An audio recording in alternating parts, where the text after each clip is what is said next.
Olha lá, pontualmente, meio-dia, pelo horário de Brasília. Impressionante. Ótima tarde para você ligado na programação da Band News FM. É de terça-feira, 30 de julho de 2019. A equipe está desfalcada. Desfalcada? A gente admite. É verdade. Mas eu sou a Carla Bigato e sigo com você até as 2 horas da tarde. Com ele, que chegou todo animado também. Sempre animado, Eduardo Oineg. Eu vou ficar aqui até as 2 horas da tarde com a representante da dupla mais admirada do rádio brasileiro, ela, Carla Bigato. Uhul! Porque ele que nos daria um salve não tá aqui, Felipe Bueno. Ele faz falta. Agora vem cá. Ô Carla, antes de eu continuar, e vamos registrar, né? O ouvinte tá com a gente, a ouvinte tá com a gente, por isso que a Band News FM é a rádio mais admirada do Brasil. Não há dúvida disso. Em breve, Goiânia e mais 25 cidades. É isso? 26 cidades no total. Ó, que bacana. Agora, ô Carla, me conta uma coisa. Você trabalha amanhã? Trabalho amanhã. Trabalha quarta? Isso, trabalho quarta. E quinta e sexta você já não trabalha? Explica isso pra mim. Os deputados vão trabalhar quinta e sexta? Deputada Carla Bigato. Deputada líder Carla Bigato. Me explica uma coisa. A semana termina na sexta-feira. Você trabalha até quarta. Que parte que eu não entendi? Quando é que termina o mês de julho? Pra mim, na sexta, não importa. Não, semana é semana, é de segunda a sexta. Todo mundo trabalha de segunda a sexta. Você trabalha até quarta, quer dizer, quinta você não vai estar aqui. Não, quinta eu não tô. Você consegue ter ideia do tamanho da minha ansiedade? Nossa, quinta-feira já não estarei por aqui. E sexta-feira você vai estar tutu. Atenção, senhores passageiros com destino a no boarding. Muito bom. Atenção, tripulação, portas em automático. Nossa, isso vai ser sensacional. Você vai contar tudo pra gente? Vou. As redes sociais vão registrar. Você vai mandar mensagem pra nós? Vou mandar. Ao contrário do que aquele insensível do Felipe Bueno fez quando ficou em Goiânia, não mandou uma mensagem dizendo, mas mensagem não precisa ser verdadeira, mas assim, eu tô morrendo de saudade, tô que não me aguento. Você promete? Tô que não me aguento. Tá bom. Tô que não me aguento. Tô que não me aguento aqui e vou não importa, não. Turístico, isso, exatamente. E manda uma foto. Agora não humilha. Não humilha, com cuidado, com jeitinho que a gente tá aqui firme. Então me comprometo a fazer isso. Boa, então fechado. Todo dia, vamos cobrar, ouvinte, 999-592-100, Carla Bigato tem que mandar um toque não me aguento pra gente ficar feliz e saber que ela tá sentindo a nossa falta. Mas olha, hoje eu queria falar sobre o bom líder, a liderança, o desafio de ser um líder, né? No imaginário das pessoas, pelo menos de boa parte das pessoas, o bom líder é o líder forte. Porque, se você perguntar, pode fazer a pesquisa que você quiser, ninguém vai dizer, olha, eu quero um líder fraco. Não faz o menor sentido, né? O líder forte, ele é aquele camarada que tem condições de conduzir. O líder fraco, a fraqueza, é uma característica a ser deplorada. Não tem como, né? Você muitas vezes confunde fraqueza com a explicação para algumas condutas impróprias. Então, por exemplo, aquele político se deixou levar pela corrupção. Claro, era fraco. Ele não tinha força, não tinha o vigor necessário para enfrentar. E aquele teu amigo caiu nas drogas. Puxa, era fraco. Ele não tinha força, né, para resistir. Então, a força, ela está associada a virtudes, né? Ela é tida como uma virtude em si. Agora, a força é uma coisa complexa, né? Alguns vendem a sua força como um chefe de um grupo político muito grande. Então, olha, eu apresento minhas credenciais de força porque eu represento esse segmento político aqui. Algumas candidaturas foram construídas assim e vingaram, né? Outras pessoas acabam entendendo a força quase como um sinônimo de vitalidade física mesmo. E até demonstram a sua força, fazendo flexão de braço, por exemplo. É uma maneira de você mostrar força. Agora, a vitalidade física, ela não gera a energia necessária para você transformar um país. Claro que é importante, ajuda você a acordar cedo, ajuda você a ter condições de enfrentar o dia, mas ela não é suficiente para transformar um país. E não é raro a gente ver um líder sendo forte, mas ao exercer a sua força, ele está exercendo uma parte dessa força. Um espírito autoritário, um tom grosseiro. E de um líder, o que você espera é que a força não seja só sinônimo de autoridade, mas a força seja sinônimo de outros atributos, como integridade, né? Inteligência, capacidade de articulação, capacidade de formar maioria, coragem para questionar seus próprios pontos de vista, as convicções que você tinha antes e que você coloca em dúvida, habilidade para adquirir informação, flexibilidade, boa memória, até para lembrar de fatos que aconteceram e não reconstruir o passado, visão, empatia, modéstia é importante, é uma característica importante do líder, né? Capacidade para ler cenário, generosidade. O bom líder, ele inspira enquanto ele transpira para transformar o país. Isso é fundamental.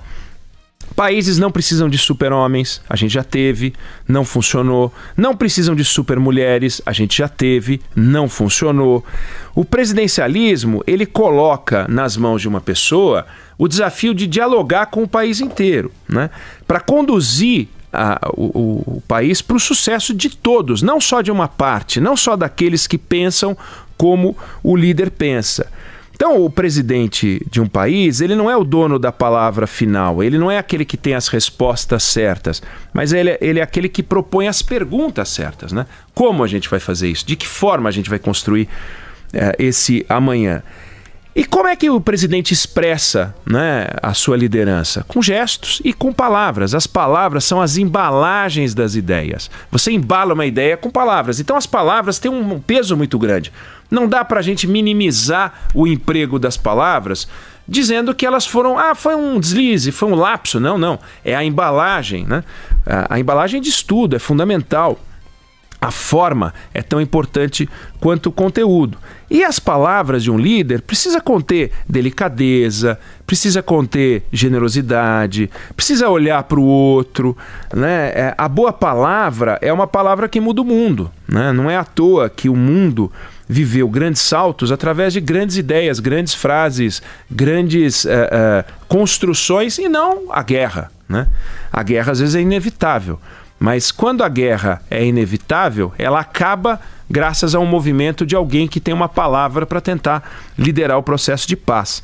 Quem esquece isso promove o distanciamento, que num primeiro momento deixa os adversários irritados, os entusiastas ainda mais entusiasmados e passa uma impressão falsa de que aquilo reforça o bom momento. Pô, afinal, aqueles que gostam de mim demonstram, principalmente nas redes sociais, que gostam ainda mais de mim. E aqueles que eu venci mostram que estão irritados, profundamente irritados, o que me passa uma sensação de alegria e satisfação e de conquista. Mas isso é uma visão própria da era digital. E se a gente fizer uma análise simples, a gente vai ver o seguinte: o comandante comanda o conjunto da sociedade. Aqueles que lhe deram o voto, a condução prometida. Aqueles que não lhe deram o voto, a mão estendida. Esse é o desafio da liderança. Quem faz isso tem mais chance de sucesso. Não significa que vai conseguir transformar o país, mas aquele que não faz isso seguramente interrompe o seu processo de transformação e começa a viver um processo de tensão desnecessária. Quando um presidente da República deixa esse princípio de lado, ele começa a agir de forma muito arriscada. Ele começa a andar na corda bamba sem rede. E pode dar certo, pode não dar certo. A experiência mostra exemplos que não deram certo. Não há exemplos que deram certo, mas pode sempre aparecer o primeiro exemplo, vai ser uma grande novidade. Durante toda a sua vida parlamentar, o hoje presidente Jair Bolsonaro, ele se especializou em identificar problemas. Problemas que eram, na visão dele, os problemas que o país tinha. Problemas que afligiam a sua alma, a sua formação, o seu modo de ver o mundo, que basicamente se resumiam a uma guerra ideológica, né, entre esquerda e direita. E a esquerda, para ele, não é só a esquerda contra a propriedade privada, ou a esquerda que defende a ditadura de Cuba, a ditadura da Venezuela, da Coreia do Norte, ou que vai para esse Fórum de São Paulo, que aliás teve reunião essa semana e foi um fracasso, nem a Gleisi Hoffmann apareceu. Mas a esquerda que incomoda o presidente, na percepção dele, defende ideias, na ideia dele, como o aborto, por exemplo, que para ele é uma visão de esquerda. Como se o aborto fosse uma discussão sobre esquerda e direita. Para ele, a homossexualidade é uma questão da esquerda. como se as pessoas de direita não houvesse entre elas pessoas homossexuais. A homossexualidade é uma coisa da esquerda. Na ideia dele, a forma como ele fala autoriza essa divisão. Aí na campanha, ele fez um diagnóstico muito bem feito dos problemas do país, com a ajuda do Paulo Guedes. Ele criticou o corporativismo, ele criticou os exageros da legislação trabalhista, da legislação em geral, da carga tributária, passou a defender o que ele jamais defendia, antes ele não defendia, que era a reforma da Previdência, a venda das estatais, a redução do Estado, muito bacana. Tomou posse, entregou essa tarefa de transformação do Estado a alguns ministros, o ministro Tarcísio, o ministro Paulo Guedes, e essa agenda ficou com o Congresso Nacional e esses ministros. E passou a se dedicar a uma pauta curiosa, né? Uma pauta que passa por aumento do limite da carteira de motorista, que passa por brigar contra os radares.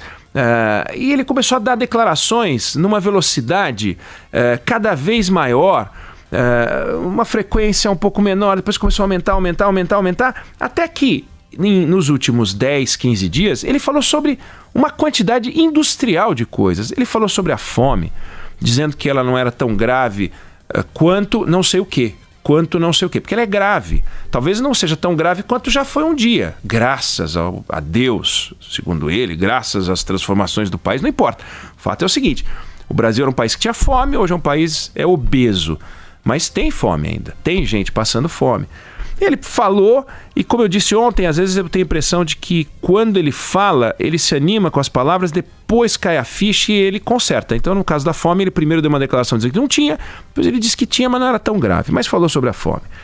Aí ele criticou o sistema de radares, criticou o monitoramento do desmatamento da Amazônia. Sobre o jornalista Glenn Greenwald, que divulgou o vazamento dos diálogos da Força Tarefa, fez questão de lembrar que ele é gay. Não sei como isso muda a qualidade do conteúdo do material, mas para ele foi importante listar isso. Questionou a morte do cacique do Amapá, que foi morto, e ele fez questão de falar sobre a morte do cacique do Amapá para tentar fixar a ideia de que não tem uma questão contra os índios. E ontem ele culminou com uma afirmação que seria insensível se fosse verdadeira, seria só insensível se fosse verdadeira, mas que sendo falsa é inaceitável. Né? Ele afirmou que o pai do presidente da OAB, que era militante de um grupo de esquerda que pregava a luta armada, foi morto pelos seus pares. Ele disse que o pai do presidente da Ordem dos Advogados do Brasil foi morto pelos seus pares. Primeiro, por que ele disse isso? Porque na investigação da tentativa de assassinato que ele sofreu na campanha, eu fico incomodado toda vez que eu leio, escuto, o camarada que deu uma facada, não foi uma facada, foi uma tentativa de assassinato. Eu acho importante deixar isso bem claro. Tentaram matar o Bolsonaro.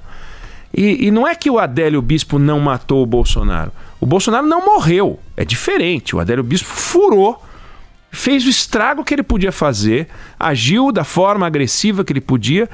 Ele só não conseguiu ficar mais tempo em contato com o corpo do presidente para girar mais a faca, mas que ele tentou matar o presidente, tentou. Não é que ele tentou dar uma facada no presidente. Isso é infantil, não é uma facada, é uma tentativa de homicídio com uma faca. Mas enfim, todas as investigações da Polícia Federal mostram que o Adélio Bispo é um lunático. O cara que matou o Lennon era um lunático. Isso não diminui a morte da pessoa. Não sei por que o presidente parece não se conformar com a ideia de que o Adélio Bispo agiu sozinho, é um lunático, é um doido. Parece que se houver uma conspiração, isso fica ainda mais importante. Mas é muito importante que ele tenha sido salvo e está lá no Palácio do Planalto trabalhando. Mas toda vez que algo ou alguém reforça a ideia de direitos envolvendo o julgamento do Adélio Bispo, ele se incomoda. Então, no caso, queriam avançar as investigações sobre o trabalho do advogado do Adélio Bispo, e a OAB se insurgiu contra isso, dentro da lei, e o presidente da Ordem também. Ele foi na jugular do presidente da Ordem. Eu sei como que seu pai morreu. E o seu pai morreu porque ele foi justiçado pelos pares, porque integrava o braço mais carniceiro da AP de Pernambuco, etc, etc, etc.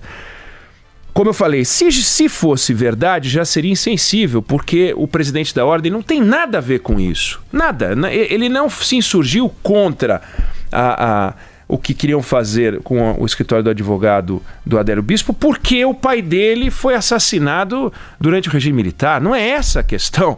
Não dá para juntar uma coisa com a outra.